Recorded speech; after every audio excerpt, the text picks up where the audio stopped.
we do have constitutional types. So this is something I always like people to understand, that we do have things like, so for instance, someone might come to see me just so that I can help them understand their constitutional type, so that then they can eat appropriately for their constitution. So this is a constitutional type. You can be a fire element primarily, possibly with a secondary wood element, or any of the five.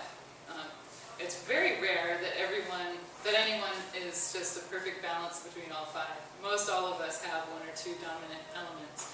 And so I like the paramita there, which is the balancing quality that we can use just as a practice in our lives to try to, bring more balance to that element. Because if we have a constitutional element of wood, we can have a tendency, that means that we can have a tendency to be exaggerating that wood element to the exclusion of the others. So it's good to try to also incorporate values of the other elements.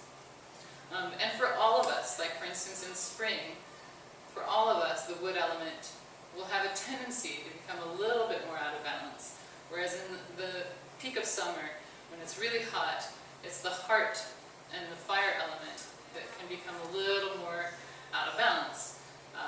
So just kind of follow it along there. Earth is usually connected to the late summertime, that transition period between summer and fall. Some practitioners really see it more as a transitional element between all of the elements. So every time the seasons are transitioning, there's kind of this limbo period that's associated more with the earth element.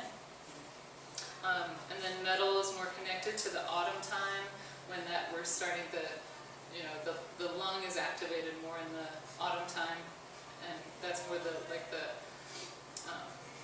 as the energy is starting to decline. And then the winter time is connected more to the water element. And kidneys and bladder can be more affected at that time.